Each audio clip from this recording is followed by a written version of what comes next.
Keep yourself in the loop of everything football on the Golden State Media Concepts Football Podcast. The latest news on and off the field, be it college football, Big Ten, SEC, Big 12, Pac-12, ACC to the NFL. We've got you covered. Listen to the Golden State Media Concepts Football Podcast.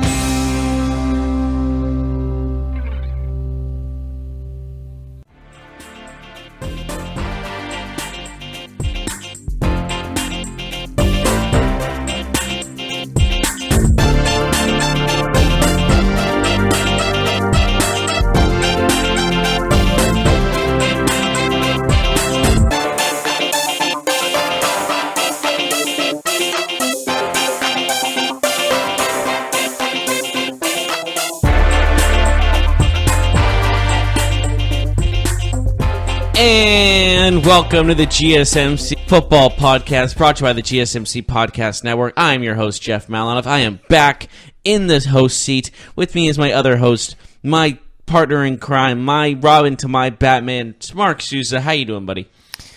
I'm good, man. How are you? I'm good, too. How was your vacation for the weekend? It was good. I had a nice went to Virginia to a nice wedding with some family who I love.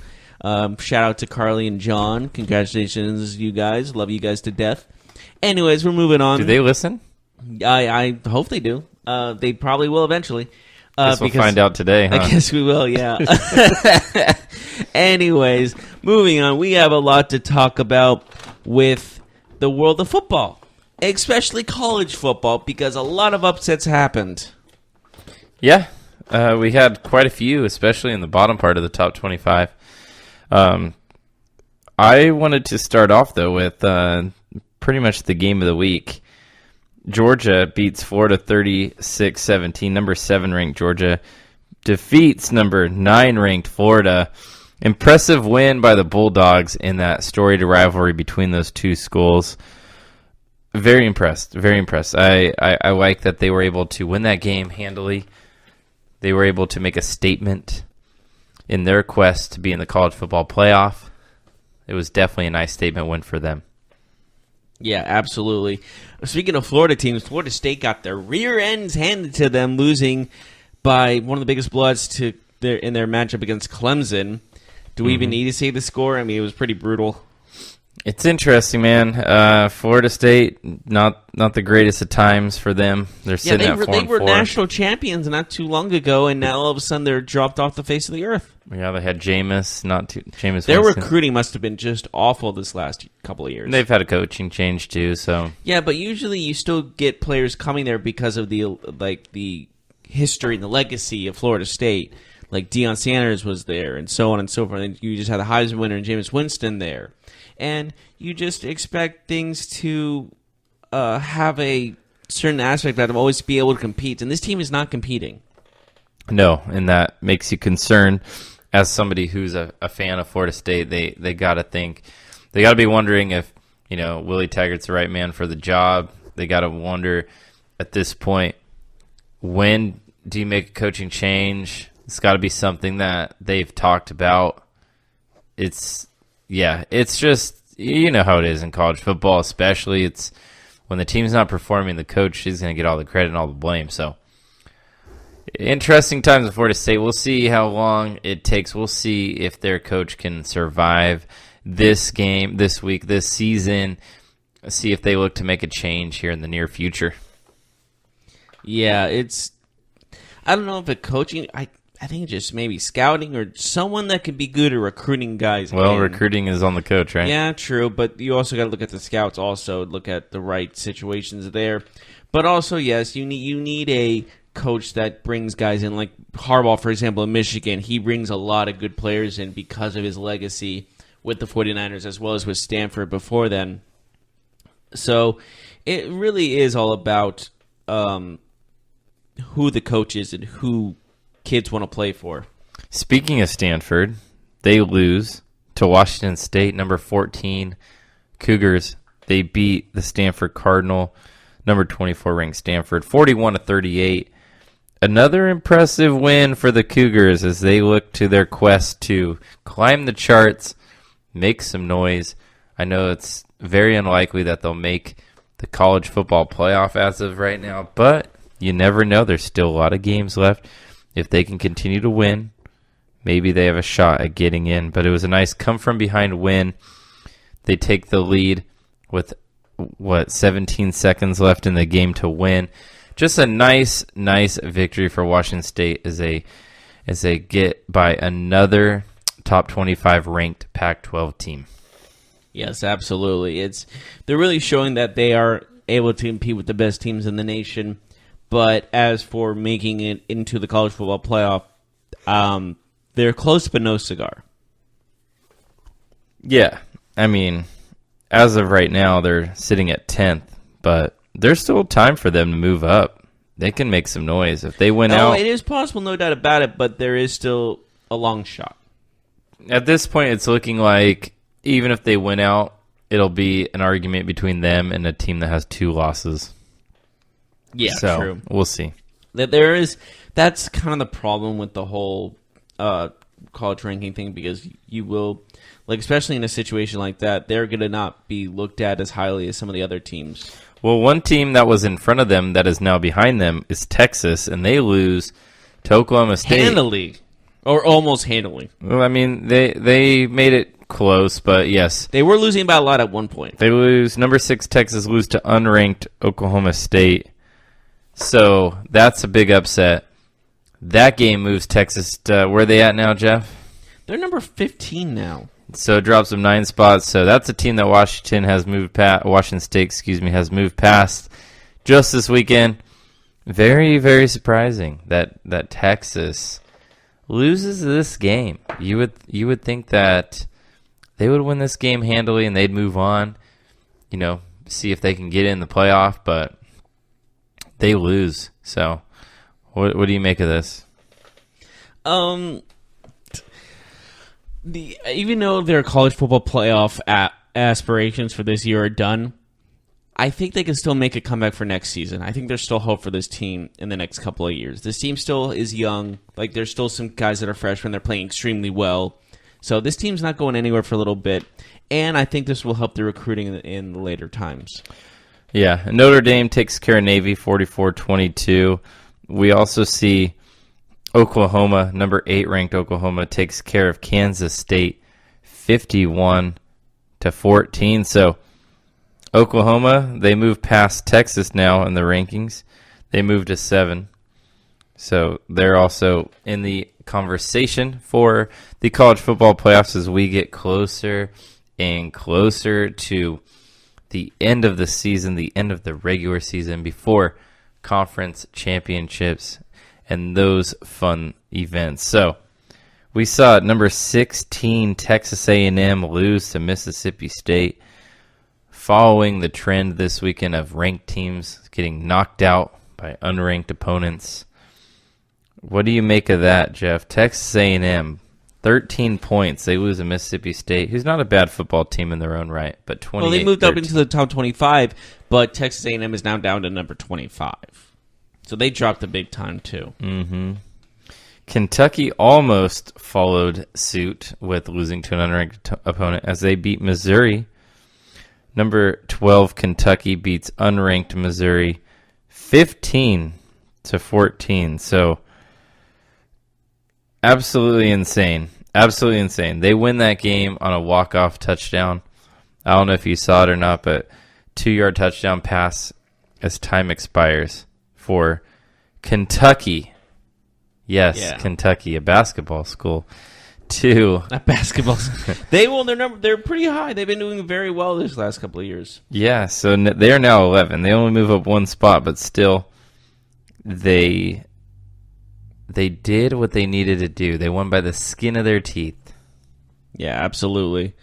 Skin of their teeth is a strong word. That was the final play of the game, what was happening. Mm-hmm. And overall, that is incredible. Like, that's heartbreaking for Iowa, no doubt about it. But for Kentucky, that was a great win. It really proves that maybe they can be a contender in the next coming years if they get good recruiting. Penn State 30, Iowa 24 in a battle between 2 ranked teams, 17 for Penn, 18 for Iowa. Just, a good game. I mean, we see Iowa, they don't move too far down. They move one spot down. Penn State moves to 14. I like to see that because I don't think that a game like that really separates either team that much. So nice to see both teams move relatively similar to where they were. We see also that Oregon lost to Arizona. They got smacked. Yes. Big time upset. The Arizona has not been looking very well. They had a Heisman contender in Khalil Tate, who has not been playing to what people thought of him as a potential Heisman. Khalil Tate? Yes, that's his name. It's like Khalil Mack and Golden Tate combined. Sure, let's go there. And he was a Heisman favorite. He was one of the Heisman potential Heisman winners going into the season. Kind of dropped off. Did linger with some ankle injuries. But then he came back and he's been playing solid, but not to the caliber of the Heisman winner, that's for sure. But the fact of the matter is, they handled Oregon, number 19 Oregon, who's no longer ranked anymore, which is truly incredible how far they have dropped over the last couple of weeks. Mm-hmm. And now I give this huge props to Arizona, 44-15 against a ranked team. No matter what they're ranked is impressive. Yeah. So having Arizona beat them like that is pretty incredible.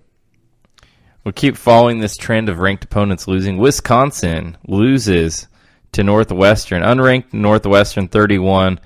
The formerly 20th ranked Wisconsin 31-17. It's another ranked team not really showing up against unranked opponent. Yeah, there was a lot of unranked teams handling ranked teams, for sure. In a situation where I would be feeling like almost concerned. You know what I mean? Like concerned if I was a ranked team right now, because unranked teams are seen to have their number. Yeah, we're getting to the point of the season, too, where a lot of these teams that are unranked, they're looking and they're saying, okay, we have maybe a Hail Mary chance at winning our conference or making the college football playoff at this point. Mm-hmm. So we need statement wins. And we also see maybe some of these ranked teams look past the unranked teams when they look at their schedule as they approach the end of the season. They're looking at more notable games, maybe upcoming opponents that, are bigger names. They're looking ahead. They're overlooking the smaller teams, quote unquote. Mm-hmm. Maybe that has something to do with it. Yeah, maybe. But the fact of the matter is, when you see other ranked teams losing to unranked teams, you're going to put it in perspective like, okay, we're facing an unranked team soon. Should we look at these guys a little more seriously than we have in the past? We saw Cal unranked beat Washington, number 15, 12-10. We saw Syracuse unranked who are now ranked, beat NC State, who was previously 22, 51-41. That was a shocker in their own right. Like 51 points against any ranked team. They had 41 points against, but they really handled themselves. We saw Houston, an unranked team, score 57 against number 21 USF South Florida. Loses 57-36. So another one. People thought South Florida were a very good team. They were kind of underrated going at number 21, but now they lose to an unranked team like in handle fashion. They are now unranked. Yeah, just an incredible week in college football as the top 25. It seems like everything beyond like 16 is new, Yeah, like I know that's not true, but it seems like it is. There is a whole new fresh batch of teams. Yeah, in the what top is there 25. like 6 or 7 new ones in there? There's got to be. Yeah, Syracuse. Was Fresno State in there before? I don't think they were. Mississippi State, Syracuse, Virginia, Boston College, Texas A&M. I think are all new. Yes. Boston College, I believe, is new. Yes, they were at the beginning of the season ranked, but now they're back. What about Utah and Houston, or Utah State and Houston? Excuse me. Utah State was ranked before, I believe. So they were pretty low, like. Almost. I'm gonna have to do my research. Let me just go back a week before. I'll go back a week before and see who was there. Appalachian State, who's no longer ranked. I don't think they were. Utah State's new. They were unranked. Appalachian State was 25. North Carolina State was 22. South Florida was 21. Oregon was 19. Mm-hmm. Iowa was 18. Iowa's still there. Yeah. Utah State went from unranked to 18. Yeah, because they scored 61 points. That's a lot of points. So we do have a lot of new faces in the top 25, that's for sure. Mm-hmm. But when you look at the top 5, the more things change, the more they stay the same. And what I mean by that is the top 5 teams have not changed. Not a zilch. We'll see some changes. Do you think number 5 Michigan can overtake LSU in the top 5? Only if they win their conference. They do have some tough matchups ahead. And this top 4 right now, looking into the playoff situation, it's fresh. Like, besides Alabama and Crimson, Notre Dame and LSU are going to be new faces in the playoff hunt. Georgia was in last year, and Oklahoma was in last year, and now they're both looking on the outside looking in right now. So it's nice to see some fresh faces in the college football playoff. I still personally think it should be 6. I think that'd be a little more interesting, but I understand they're starting with 4, seeing how it goes, but I do think it will expand to 6 in the next coming years. Yeah, you talked about Notre Dame. You know, they don't have a conference, so they don't have a conference championship. Yeah. But they play Florida State this week. They play a bunch of competitive teams throughout their season, so they're right. They're in a proper 3rd place. Yeah, they play Florida State, and then they play Syracuse, and then they play USC. I know USC is not ranked right now, but I still think USC. Yeah, I still think it's a tough game. It's still a legendary system, and it's still a school that has a bunch of 5-star recruits on the field. You know, like there's a lot of. They might not be playing like 5-star recruits at the moment, but they're still. USC is still going to be always known as a very competitive and legendary team. Absolutely. So, I think we'll see a lot more shakeup, but of course this week.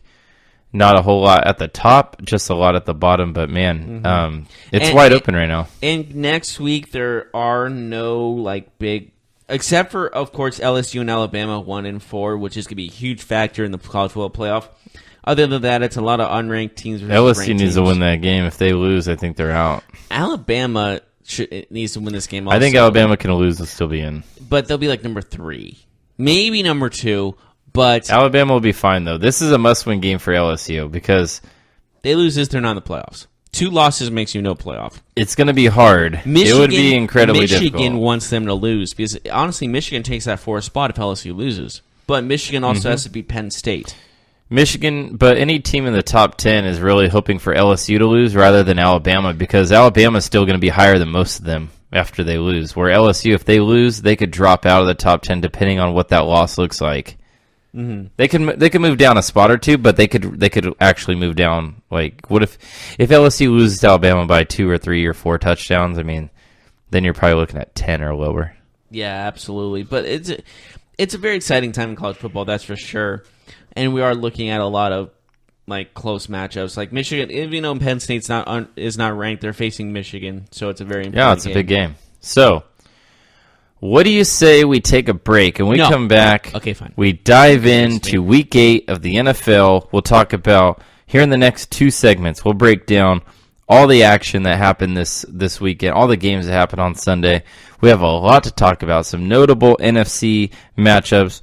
We have the return of a quarterback who's been sitting on the bench for a couple of weeks. You're not allowed to say it until we talk about it. I know what you're thinking. We're not going to say that word. We have results from the latest London game, and of course, all the rest of the action across the NFL. So we'll do that right after this. Save the Queen.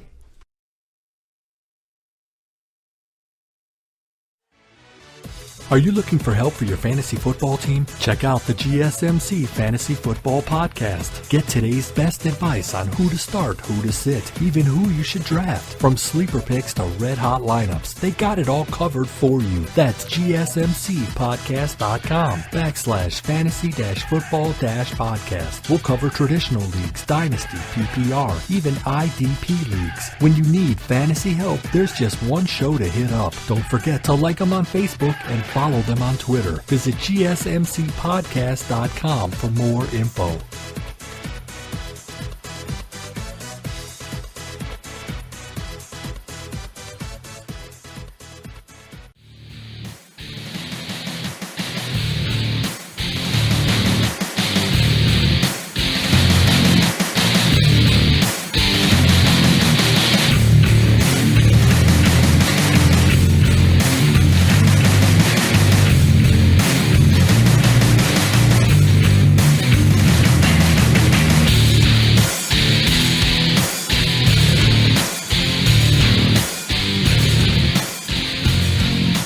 Welcome back, all you gorgeous viewers, and welcome back to the GSMC Football Podcast. We have been talking about college football and all the upsets that have happened and all the great games that have happened, as well as potential college football playoff implications. Now, we're moving on to the National Football League, Week 8 of the season. You have the first game, Mark. I want you to start this off. Speaking of playoffs, we have a rematch of a very notable playoff game in the NFL that happened last season.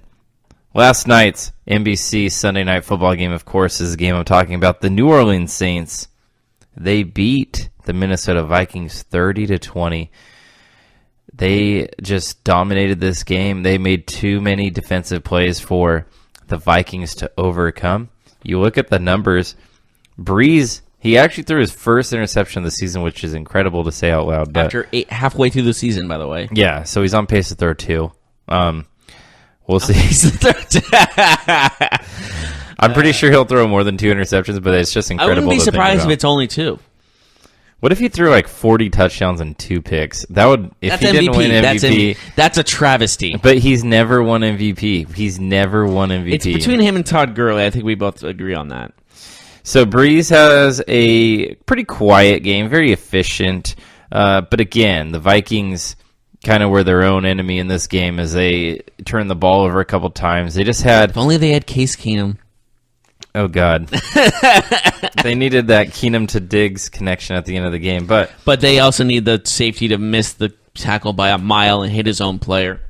we saw Kamara look pretty strong for the Saints as he scores a couple touchdowns. That offense is just very dynamic, and if you give that offense short fields, if you give them opportunities, Drew Brees is very efficient. He's a very efficient quarterback. The offense Drew Brees could be on the 1 yard line of his own end zone and he could still score a touchdown. Mm-hmm. So, and you can't say that with a lot of guys, but Drew Brees is once in a, like you talk about once in a lifetime players, and there's tons of quarterbacks that we can say are the greatest ever in this generation, but Drew Brees has to go down as one of the best ever.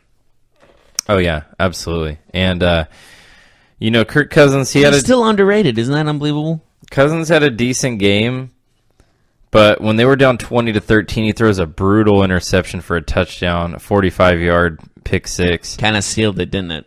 It didn't seal it. There's still a lot of time left, but to be down 14 to a Drew Brees team is very difficult. Well, I meant more lines of like this. This is like good. This might be the last straw. Like, so what happened in that game was, the Vikings are down 7. They throw a pick six. They go down 14. Then they punt. And then what happens is the Saints get the ball. They go on a pretty long drive. They chew up a lot of clock, and then Will Lutz kicks a field goal. At that point, there's 9 minutes left, and the Vikings are down by 17. That's game over at that point. So Kirk Cousins had a lot of good numbers in terms of the box score, in terms of the stats, but at the end of the day, it didn't translate to a win. There's just a crucial pick six at just a terrible time in the game. To a defense, let's be honest, the Saints' defense is not that good. Nope, and Thielen and Diggs had good games, but again, it's just critical errors at the worst times for them. The Saints are the reason that Fitzmagic happened. We'll get there later. Anyways, he seems so bummed out right now. I'm telling you right now, there's a good chance that not just Osweiler will be playing this week, but also Fitzpatrick. Two of your favorite quarterbacks in the NFL right now. A solid chance, outside chance, but we'll see. You want to move on to the another notable possible NFC playoff matchup? The Los Angeles Rams, who are in their gorgeous yellow and blue jerseys, by the way, which I love. I think those are the best. Because the blue is just perfect. But anyways, I'm not getting into that. They played the Green Bay Packers in a surprisingly close 29-27 win for the Los Angeles Rams, staying undefeated. Aaron Rodgers had a pretty good game all in himself, 286 yards, 18 of 30, not the best throwing-wise, but he still had a touchdown. And there was some. Did you hear about the little troubles that Ty Montgomery had on the sidelines before his costly fumble at the end of that game?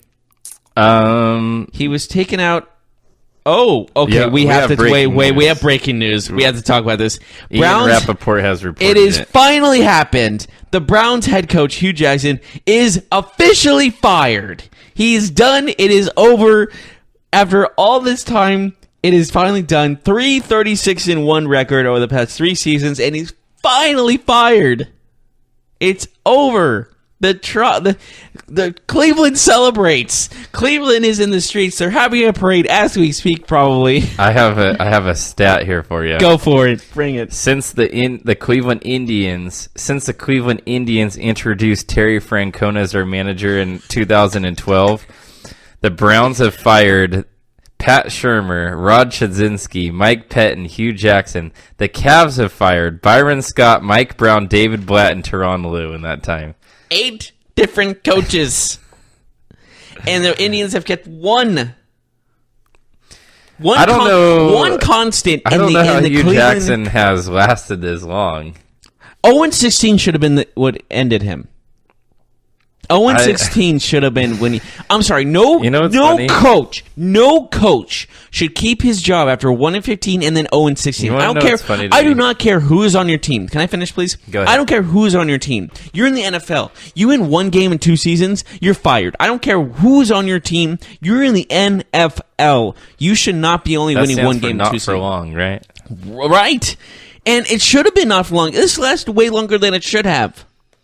So what I was going to say is, it's hilarious to me that you can lose all those games, you can do all those things that you just said, but losing to the Steelers, who's actually a good football team, is the last straw. That's just what's actually funny to me. But did you want to continue with the Rams-Packers? You want to finish this game up before we jump into that Cleveland game? Now that we have breaking news? Let's finish with the Rams-Packers. What did you take from the game? What I took from the game is Todd Gurley is a monster. A beast. He doesn't care about your fantasy team or Vegas odds, by the way. He did stop at the 2-yard line. Probably a 7.5 point favorite. So him doing that lost a lot of people. Probably angering a majority of people, but not Los Angeles Rams fans.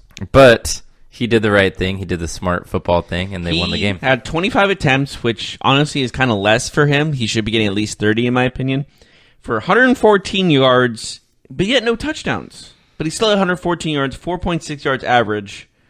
But he's getting the job done. Todd Gurley is the one constant. And Jared Goff has been doing really well himself. I mean, 19-35, 295 yards, and 3 touchdowns.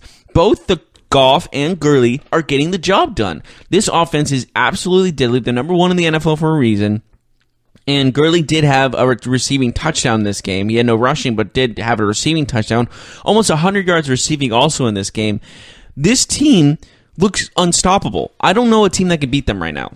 I was very impressed with them because the Packers had 2 weeks to prepare for this game, and you could tell right away they had a great game plan.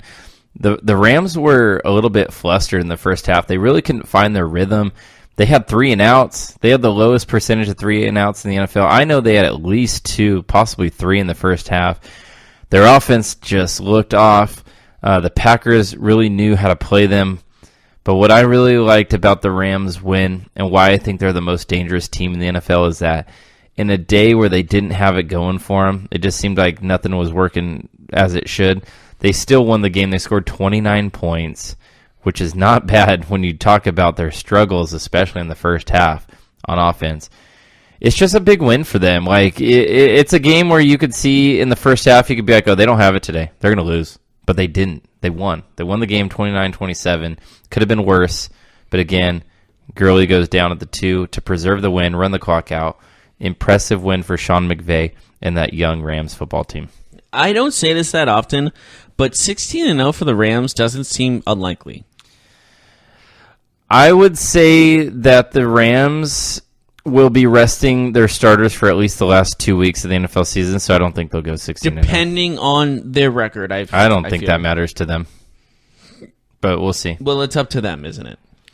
Yeah, so let's talk about the Steelers and Browns. That was the next game we were going to talk about anyways. We literally just got those notifications saying, oh my gosh, she got fired, so we had to talk about that. So this is breaking news. I haven't read who's taking over for them. Have you? There is no news. I think it's just announced that he got fired. Okay, so we don't know as of right now. It is 9 a.m. Pacific time. It is noon Eastern time right now. Just got word, Ian Rappaport reporting, Hugh Jackson is gone. Finally. Fired. I think a lot of people saw this coming. Adam long Schefter time says ago. after I got a report, it was Adam Schefter that said it. I mean, there's other people. But yeah, I got Schefter that said he got Rappaport. Probably the most valuable sources you can have. Those two. 3 wins in Hugh Jackson's tenure with the Browns. 3 wins. That's incredible. 2+ seasons, and you only get 3 wins. He should have said, "You fire me after I double our win total." Come on, man. 3 wins in 40 games, man. That's pretty bad. I don't think that can ever be topped. So let's talk about the game. What was your takeaway from yesterday? 33-18 about the Steelers game beat or the about Browns. Hugh Jackson as a person? About the game. Well, the game itself, it seemed like it was kind of going the Browns' way. They had a 6-0 lead, and then it all went. It was all Connor. It was just all Connor from there. 146 yards rushing, 2 touchdowns. Roethlisberger himself had 257 for 2 touchdowns and a pick, granted, but for how good the Cleveland Browns defense actually is, like they get a lot of. They're one of the leading teams in turnovers, and yet they still can't get these wins. And at this moment, it's not the team's fault, or you got to put fault at the coaching. This is when you put fault at the coaching. When the team's playing this well and you still can't get wins, it's all about game plan. They have talent. They have great talent. That's weird to say, but they have great talent. They have pass rushers. But when Todd Haley, your offensive coordinator, is not putting that team in like at least 25 points a game. So this is interesting as that you well bring up as Todd Haley. because he's on the hot seat also. Right. So we don't know who the head coach is going to be. A lot of times this Ironically, situation... but he's ironically also the former offensive coordinator for the Steelers who got fired after their game against Jacksonville, who was doing a jet sweep on 3rd and long and a play action pass on 4th and 1. So this guy is trying to be unique when you don't need to be unique, and he's obviously trying to do something with the Cleveland Browns offense that's just not working. And so you got to put at fault both the offensive coordinator, but most importantly, you got to put fault to Hugh Jackson for not helping this team win. This is all about game plan. This is all about scheming, and Hugh Jackson just did not get it done. Yeah, Hugh Jackson's an offensive-minded coach, so you always have to say that the offensive game plan, if something's not working, it falls back on the head coach. But it will be interesting to see. I'm assuming Todd Haley will not be the coach taking over as head coach. But it's Cleveland, so would you be surprised? I mean, honestly, anyone would surprise me because they would accept the coaching job for the Browns. I see. All right, well, let's move on. So again, Hugh Jackson's out as Cleveland Browns coach. One game I did want to talk about yesterday, a team that has a shout as being the best team in the NFL. Wait, can I ask you one question? Go ahead. I wanted to ask you, do you see Hugh Jackson having a job in the NFL again? Maybe he'll be an offensive coordinator somewhere. Would you put him as offensive coordinator? I wouldn't, because he's done some pretty clueless things. He probably will be an offensive coordinator, but I don't see him getting head coaching job ever again. I mean, if he does, he'd have to really succeed at either the college level or as a coordinator. I can see him as a college coach for a division like 1A, 1AA. Yeah, we'll like see. Like UC Davis or something, or like San Jose State. So, I want to talk about the Chiefs. They beat Denver 30-23. They get back to another impressive performance by the Chiefs offense, who Tyreek Hill, he got hurt, so we'll see what his status is for this weekend. It's not known as serious or not yet, though. Yeah, but a groin injury for a wide receiver is very... For a guy that fast, yeah, that's a serious problem. Wow, I just had like a stroke there. We have praised Tyreek Hill from day one of this podcast, like how fast he is, fastest guy in the league. I think we both agree on that. Mm-hmm. I think the second to him is maybe like Marquise Goodwin, and that guy was an Olympic sprinter. Mm-hmm. And on top of all that, you look at how good Tyreek Hill has been in this offense with Patrick Mahomes as his quarterback, and losing Tyreek Hill is going to be a huge dent in this team. Sammy Watkins had a big game for the Chiefs. So Mahomes again, 303 yards, 4 TDs. Broncos dropped to 3-5. Chiefs sweep the Broncos this season. It's even if Tyreek Hill misses a couple games, the Chiefs are rolling right now. Let's not forget that they only have one loss, and they lost to a Tom Brady team on the road. I mean, it's not that bad losing to a Tom Brady team. Their resume, if you're thinking about it, their resume is pretty much just as good as the Rams' resume. I mean, if we're being honest, I think the Rams are a more complete team, of course, but the Chiefs' defense has been playing a lot better lately. They are improving. They're not getting walked through like they had been. Like they had been just getting demolished by opposing offenses, but now they're putting up fight weekly. They're creating turnovers. I thought they played well against Case Keenum yesterday. So there are some positives, but you can't say you did well against Case Keenum. I'm sorry, he had a great season last year, but he's always been known as a journeyman, and I will keep saying that till I'm out of breath. He's not as good as everyone says he is, but so we got one more game to talk about. You wanted to bring this game up? Yes. The Panthers and Ravens, two surprisingly good teams in their top of their divisions, well, fighting for the top spot in their division, and the Carolina Panthers just really proved their point against a dominant Ravens defense so far, 36-21. Cam Newton had 219 yards with 2 touchdowns, 21-19, which is pretty darn impressive. And McCaffrey did not have the best game, 14 attempts for 45 yards. Cam Newton had 10 rushing attempts. Mostly them were scrambles, of course, for 52 yards and a touchdown himself. McCaffrey also had a touchdown, but 14 attempts on 45 yards. You need to do a little better than that if you're getting that many attempts. But overall, this team just knew what to do and knew how to beat this Ravens team, and they showed it with this win, and a very convincing win. And the Ravens, I would put a big question mark on their season at the moment, because if you lose by that much to another playoff contending team, are you going to do that well when it comes to the big games if you're making it to the playoffs? Yeah. Impressive win by Carolina. Oh, absolutely. That's the number one defense in the league, and you scored 36 points on them. That's impressive. I think the Ravens are fine. I just think that this game is more to Carolina might be underrated rather than the Ravens are overrated, in my opinion. I could be wrong there. I am somebody who is skeptical of the Ravens, but when I look at this game, I saw a Panthers team that's playing very good football, and they're quietly 5-2. Like very quiet, very quietly. If you think about it, I mean, they're like a panther. They're slowly moving on their prey, silent to the night as their fur. They're behind. I'm New doing Orleans. some monologue. Oh, fine, continue. They're behind New Orleans. Hey, let's play a game. Okay, I like games. Other than the Rams and the Saints, okay? Yeah. Who are the next 2 teams in the NFC in terms of standings? In the NFC? Yeah. Besides the Panthers? Rams. Oh, the Rams and the... So the Panthers are 1. Yeah. And who's number 4? Who has the 4th? Who has the 3rd best record in the NFC right now? Tied with the Panthers. I should know this. So they're 4-2. We're 5-2. 5-2. And they're NFC. They are. So besides the Saints and the Rams, I'm going to go... And the Panthers. The Redskins. Yes. Yeah. So your top 4 right now are as follows. Rams, Saints, Panthers, Washington, both tied for 3rd. So I find that very interesting. That is interesting, especially the Redskins. You would expect to hear Green Bay, Philadelphia, maybe Atlanta even, but no.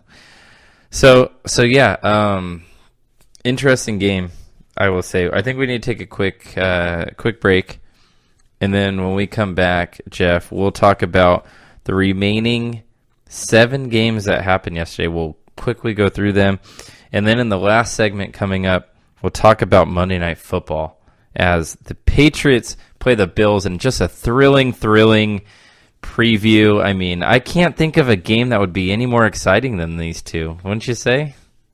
Yeah, absolutely. You can't explain the amount of magnitude of how good these two... Okay, let's... Playoff implications here. Okay, stop talking. We gotta make this... All right, let's go to break. We'll be right back. Yes, Bills were bad.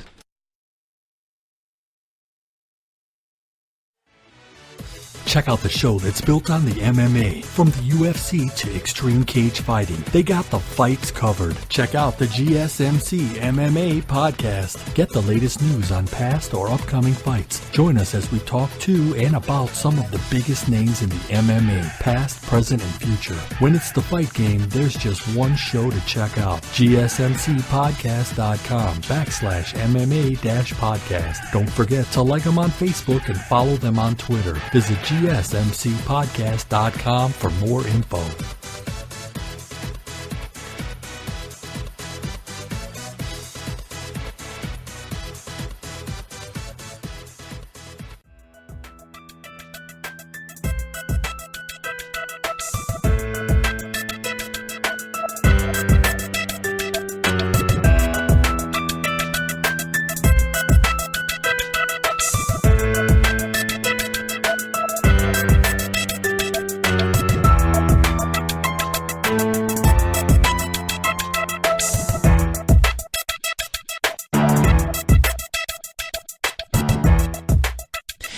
And welcome back, all you lovelies, to the GSMC Football Podcast. We just are talking about Week 8, and also Hugh Jackson finally getting fired after what felt like an eternity for Browns fans.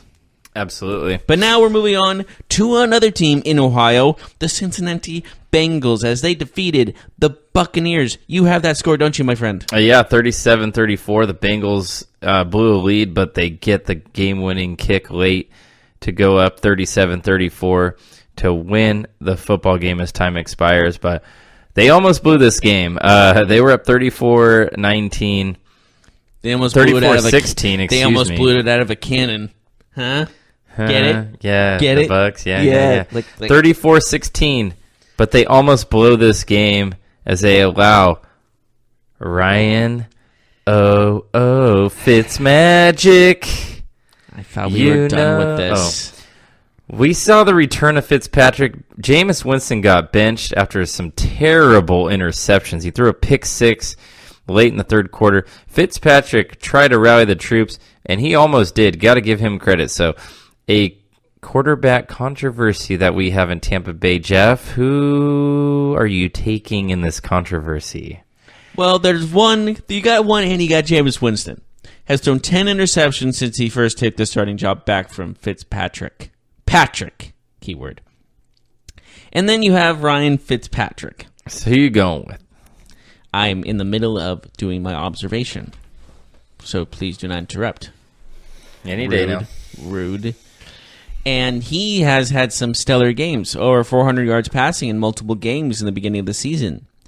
So when you're looking at both guys and how good those teams were with both of them, I'm going to go with, say it, Fitzmagic. Yes. I mean, let's be honest. Ryan Fitzpatrick. Let's be honest. Harvard University. Jameis Winston is a bust. Like, I'm just going to say it right now. He's a bust. The Bucs need to move on from him. They need to move on from him. They need to take their first-round pick. They need to draft a quarterback. They need to get rid of Jameis Winston. Don't pay him. Get rid of Fitzpatrick. No. Keep Fitzpatrick because he's your bridge. He's your bridge to your next quarterback. Keep Fitzpatrick. Try and trade Jameis Winston for a bag of chips at this point. I would try and get a third or a fourth-round pick for him. Move on. The guy's not a leader. The guy has off-the-field problems, and he doesn't win football games. I get it. It's not just him. The Bucs as a franchise have other problems like a terrible, terrible defense. But Jameis Winston is not that guy. He's not a franchise quarterback. Just say you missed and move on. The worst thing you can do is go into next season or the rest of the season as Winston as your quarterback and continue. It almost feels like if you stay with Winston past this season, you'll be like the Browns staying with Hugh Jackson this season. It will feel like that to me. Like, just cut your losses and move on. Like, just get it over with. He should have never have gotten the job back when he came back from his suspension. Fitzpatrick had one bad half of football, and he was benched. And you know why that is. It's politics. One guy's a first-round quarterback. The other guy's a journeyman. Number one overall quarterback. And the other one's a journeyman. And he was a seventh-round pick. So you know how it is, Jeff. If the roles were reversed, if Fitzpatrick was a first-round pick, he would have never got benched for Winston, right? Yeah, that sounds right. Yes. So move on. I'm just tired of Jameis Winston getting a pass. Do you need a hug? No. Okay. Let's talk about Redskins Giants, and we talk about a blast from the past from an Adrian Peterson just running by defenders like it was 2009. Adrian Peterson running for 2,000 yards. Yeah. So or what year was that? That was like 2012. Granted. So 64-yard touchdown run, super impressive by Adrian Peterson. 149 rushing yards. The Redskins are just the most. I don't know, the weirdest 5-2 team I've ever seen. Yes. Alex Smith. Let's listen to this. They had 182 total rush yards. The Giants had 37. So if somebody was like, Jeff, explain to me who is good on the Redskins. Why are they good? What would you say? It would be hard to say Adrian Peterson because he had 26 attempts for 149 yards and a touchdown. You don't want to know? I did have him on my daily fantasy team. So Adrian Peterson, mwah, thank you very much. I have something to say to you. Yeah. This is the perfect matchup to have this conversation for. You look at the Redskins, they're at 5-2. You look at the Giants, they're 1-7. But if I asked you who the best players on the Redskins are, you would probably have to think about it for a minute. But if I asked you who the best players on the Giants are, you'd be like, Saquon Barkley, Odell Beckham. I would say Barkley's better than Beckham. But you would immediately have standout players, right? Absolutely. But the Giants don't have offensive linemen or good defensive linemen, believe it or not. Or a quarterback. Exactly. I'm sorry. Whereas the Redskins are the most mundane good team that there is because Adrian Peterson is a well past his prime running back. Alex Smith is a journeyman quarterback at this point in his career. I mean, he's on his third team. He's just kind of shipped out for something better all the time. So, you know what? Hats off to the Redskins. They're 5-2. The Giants fall to 1-7. Let's move on. Eagles-Jags, the game across the pond, the first game yesterday morning, and the Jaguars lose again. The Eagles win. It was a big game for both teams as both were looking to get to 500. The Eagles are now back in the playoff race in the NFC just because of all the other games shook out yesterday, but the Jaguars fall to 3-5. What did you take from this game? Well, the Eagles aren't the same team that won the Super Bowl. I think we can both agree on that. Yeah, there's something missing with this team. Yeah, absolutely. And they didn't lose any main players. They got Michael Bennett. I mean, Ajayi, but he wasn't like... Ajayi wasn't a huge factor. Decent player. He was picked up halfway through the season, too, and they were already good but by then. So the thing is like, the Eagles and both the Jaguars are not the same teams we saw last year fighting for a chance for the Super Bowl in their respective conference games. Yeah, I think it was a really bad week for the Jaguars as we saw the Colts win and the Texans win. So the Jaguars are now tied for last place in the AFC South. They were first, a week ago? A couple weeks ago. And now the Texans... A week ago. And now the Texans have a commanding lead in that division, 2 games. So the Texans have been on a winning streak lately. It's hard. This game is weird. I still feel like something's off with Philadelphia. I don't know. They just don't seem to be a top team. Like, I couldn't say that they're a top 6, top 8 team at this point, but there's a lot of season left. I don't know. I don't think it's a Wentz problem, though. That's the weird thing is that people say, oh, Wentz is still coming back, but I don't think it's him. I think he's fine. I don't think it's his play. So let's move on, Jeff. We have a few more games to get through before we go to a break, so we're going to have to pump these out. You ready? Go for it. Bears 24, Jets 10. Take away. Not surprised. Continue. Not surprised either. Bears take care of the Jets at home. Sam Darnold looking like a rookie quarterback. Seahawks 28, Lions 14. Seahawks are now 4-3. Yeah, they've been kind of itching back to see if they can get a spot in the playoffs, but I don't see them making the playoffs still. Yeah, but definitely on the right track. Detroit falls to 3-4. Detroit's. I think that finished their season. Yeah, I think. I know that's kind of premature, but I think their season's done. Yeah, I talked about it on our football podcast on Friday, and I think so. I think the Seahawks are alive and kicking, especially in the NFC, albeit a tough schedule coming up. But the Lions, no, they're done for me. Let's go Colts Raiders. Colts 42, Raiders 28. Take away. Raiders are the Raiders. And the Colts offense is clicking. So Marlon Mack, big game. Andrew Luck looking really good. I think the Colts are on the right track. We'll see if they can make some noise. All right, so let's move on to the 49ers and Cardinals. Oh, this game was terrible. The game of the week. The worst teams in the NFL going head-to-head. The Cardinals win their second game, their second win against the 49ers. I feel like this is going to be their only last win of the season. They're going to be like the 49ers when they went 2-14. They only beat the Rams twice. That's the only team they beat. If they didn't face the Niners twice in one season, they would be 1-15. Yes, and now the 49ers are going to be 1-15. Possibly, but honestly, 1-15 49ers is probably the best thing that can happen to them because they'll get the first overall pick, and they have a bunch of their starters coming back healthy for next season, like Jimmy Garoppolo and Jerick McKinnon. And this team can make some noise next season, though. We said last season, basically, if those injuries didn't happen, they might be a little better this season, but going into next season, they could be a better team. Yeah, for sure. So the Cardinals win at home late. Niners blow a lead. They're just simply not good enough right now without too many starters are on the bench. And with the third highest salary in the league going into next season, free agent-wise, this team is not going to be a team we're going to look over next season. So let's take a quick break. When we come back, we're going to preview the Monday Night Football matchup against the Bills and the Patriots. We'll talk about that in the last few minutes of this show for today. So we'll be right back.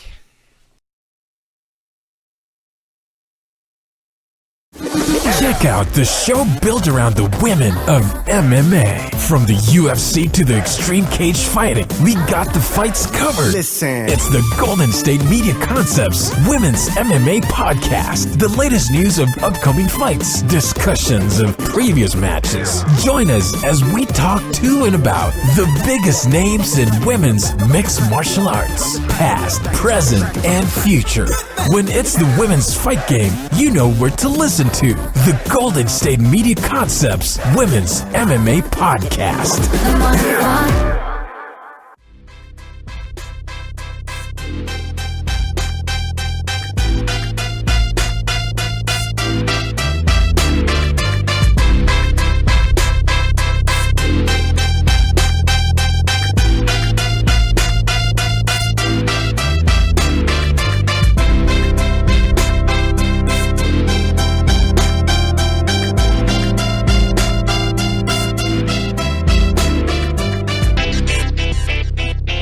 Well, hello there, neighbor. This is Mr. Rogers. Welcome to my neighborhood. No, I'm just kidding. It's Jeff Malinoff and Marc Souza here. We are going to be talking about Monday Night Football because we just finished talking about Week 8 of the NFL season, as well as some firings, or one fire that happened.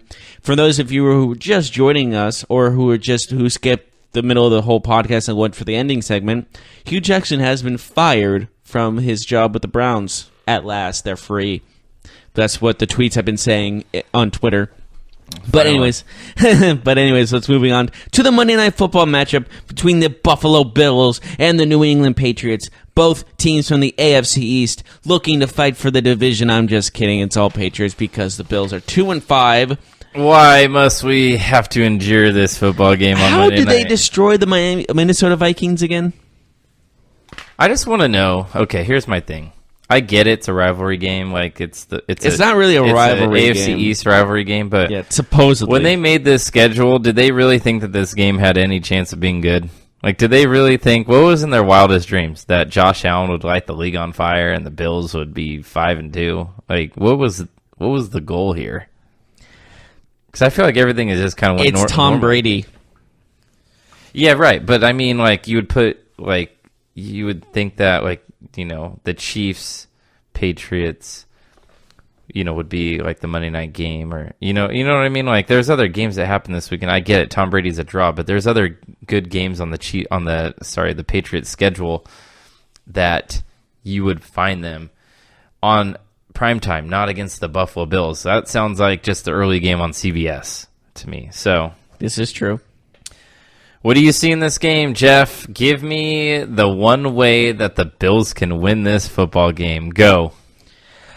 How do the Bills win tonight? Go.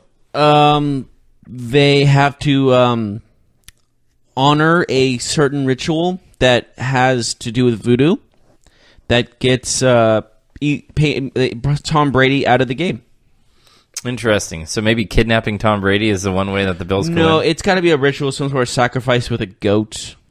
Oh. Okay. Or maybe like some sort of witchcraft. Well, if there's Something ridiculous. If there's one fan base that you could probably talk into it because of the amount of alcohol that is consumed in the parking lot before every game, it's probably the Buffalo Bills fans. So This is factual. I hope that this game is entertaining, but I can't see an avenue where this game is competitive. Derek Anderson is getting the start. I mean, what's the point? Just play Nathan Peterman. I mean, is he bad? Yes. Is Derek Anderson bad? Yes. But one is at least young. I don't know. Just play the guy that maybe has a chance to be in the league in 3 or 4 years and not the guy who came out of retirement. I don't know. It's not like we're bringing Tony Romo out of retirement. Like, we're bringing Derek Anderson. Let's go. Come on. Was he retired? Was he officially retired? I'm pretty sure he came off the bench or off the street. So They found him just lying in the street saying, "We'll play football for food." yes. So it is what it is. So what do you think the score is going to be tonight? 35-10 Patriots. 35-10. I got 31-13. I feel like that's being I probably like yours a little bit more. I don't see this being close. I don't know if Gronk is going to play. Sonny Michel is not playing, which is I feel like smart. that's going to be a big factor. Like, I feel like if he doesn't, I don't know how his... Me or you could start a running back and we'd win by 21 tonight. True, but I'm just saying overall that this team, Sonny Michel's been playing extremely well. Very dark horse in the running for Rookie of the Year in the AFC offensive category. And basically what I'm just trying to say is losing Michel is hard. But fortunately they're playing the Bills, so they will not miss him dearly. Mm-hmm. Yeah, so we'll see what happens tonight, but I think it's smart that they'll keep Michel out, and I think it's really smart if they keep Gronk out, but it sounds like Gronk really wants to play. I just don't understand why they would play him. I think his stats would go Why way would up. they play him, though? Like, if you're Bill Belichick, why do you play Gronk tonight? Give me one reason why that's smart. He wants to, and I don't want to anger him. Because he could Yeah. hit me.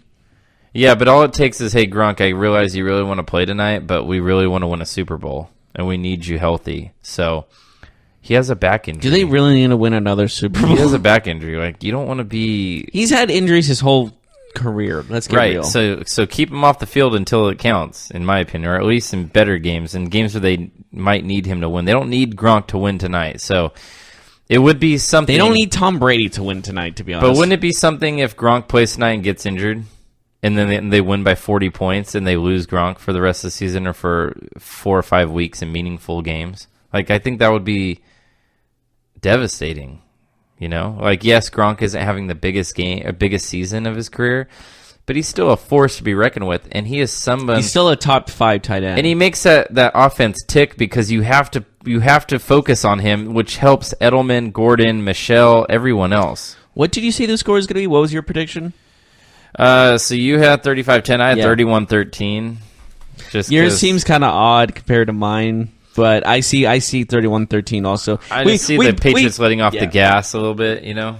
We see the Patriots winning. Let's just agree on that. Comfortably, yes. Yeah. All due respect to Bills fans, your team should not have 2 wins. I hope that they can make it interesting tonight. I'd love to see them at least lead after the first quarter, just to be like, "Oh, we have a game here," you know. How did they have 2 wins again? I don't know how they beat Minnesota. I know how they beat Tennessee because Tennessee falls on their own sword all the time. Josh Allen had the game of his life. That was kind of the reason they won that game. Well, they won that game because their defense. Kirk Cousins was terrible that game. Kirk Cousins really, let's say, number 2 the bed. Yeah, so this is it for today's show. Please check out our sports podcast if you haven't yet on the GSMC Podcast Network. We also have our fantasy football podcast that we do every Monday and Friday. So today, after this show, you can listen to the fantasy football podcast as well. We'll be back with our football podcast. One. We have fun doing that one. Tomorrow we'll talk about tonight's game. We'll talk about the fallout. Who will be the Browns head coach moving forward? We'll discuss all those things tomorrow. Yes, we will see you there. And again, have a good day, everybody. You've been listening to the Golden State Media Concepts Football Podcast, part of the Golden State Media Concepts Podcast Network. You can find this show and others like it at www.gsmcpodcast.com. Download our podcast on iTunes, Stitcher, SoundCloud, and Google Play. Just type in GSMC to find all the shows from the Golden State Media Concepts Podcast Network. From movies to music, from sports to entertainment, and even weird news. You can also follow us on Twitter and on Facebook. Thank you, and we hope you have enjoyed today's program.